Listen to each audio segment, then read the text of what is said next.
everyone. Today we are going to talk about the only 30 supplies you really need for a landscape architecture school. Sometimes things can be overwhelming, from buying plotters, software, trace paper, books, printers, pencils, sketchbooks. These things really add up. Don't let yourself be fooled by buying everything. It's time to really think purposefully about the things that you will actually need as you begin to start the creation of your projects, but also some of the supplies that will streamline your unique process and how you complete assignments and tasks given to you, whether it's from a professor or a client. So I like to think about my supplies in three different categories.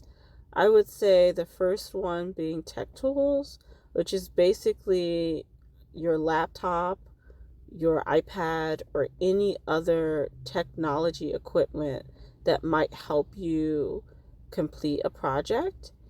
The second category would be analog tools, which are tools that you would use to do hand renderings or build models. And the third categorization would be software tools, which is essentially the list of programs that you would need to complete 2D renderings, 3D renderings, do digital drafting, and anything that might help the creation of your project outside of hand-drawn skills.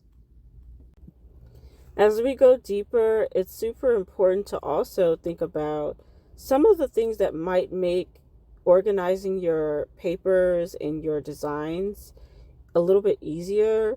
I would suggest using geometric stencils. You can get used to drawing elements freehand by yourself, which is completely fine.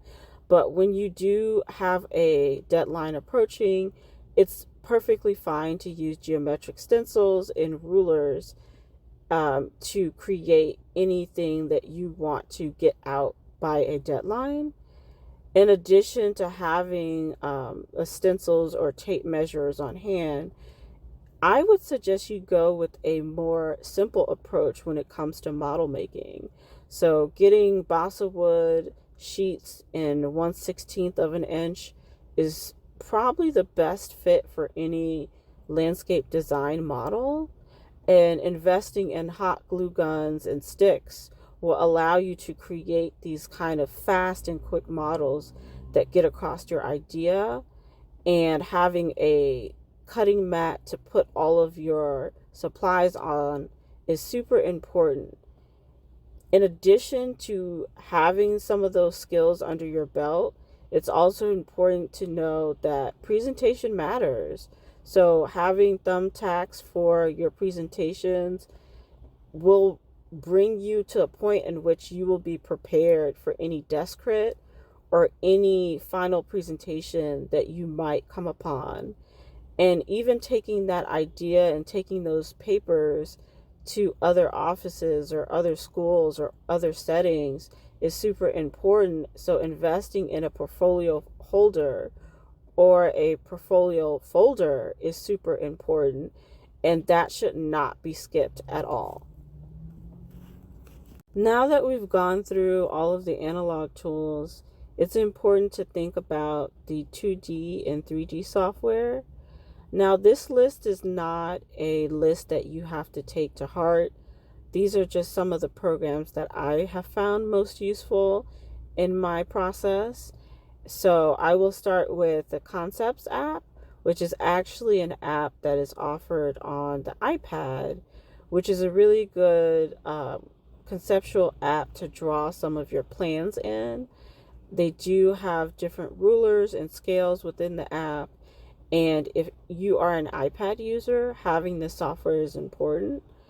Everyone also knows that AutoCAD is pretty much standard when it comes to 2D line work and plans and sections. So having AutoCAD is super important. And sometimes you might find that some of these programs are subscription based or have token use or single time license purchasing agreements. Yeah, all of that is up in the air. For the past 10 years, I've seen so many different things change when it comes to buying software.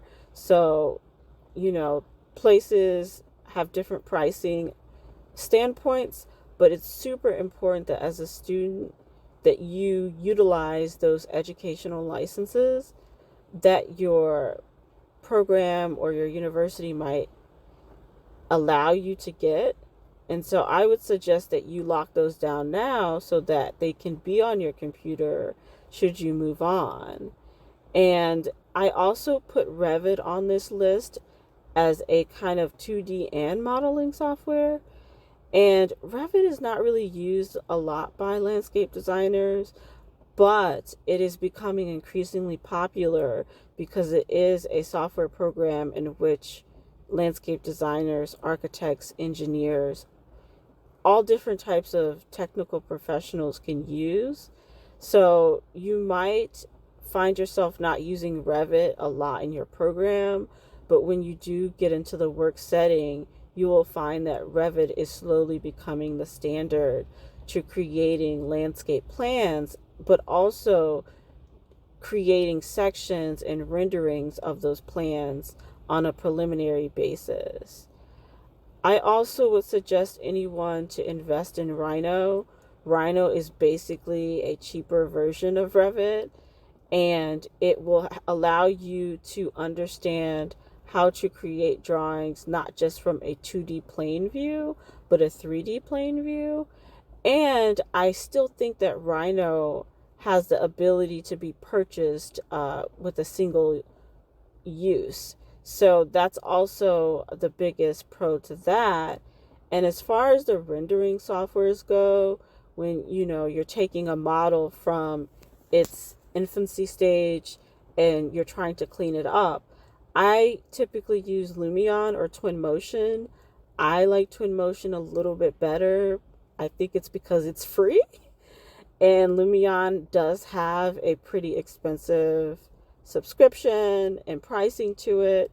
So it's really up to you on which programs you want to use in your process, and it might change. So don't get too comfortable. I also want to suggest these last three items. The first of the last three items includes an iPad. Now, initially, I would utilize my hand to create my field notes and put down any relevant information when it came to a project.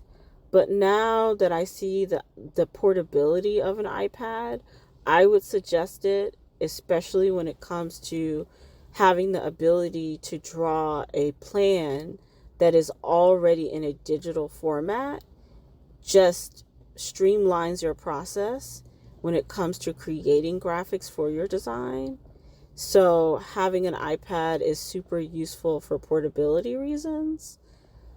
And when it comes to the laptop, I would say having a laptop that at least has a dedicated graphics card, a HDMI port, and a 12-inch screen is super important for anyone that wants to be able to create a project and have ample amount of screen space to do so. And I would say the last, but definitely not the least, when it comes to supplies, is having a large format printer. This might be a bigger investment for someone just starting out, but I wish I would have thought to just invest in a printer that at least prints 13 by 19 inches.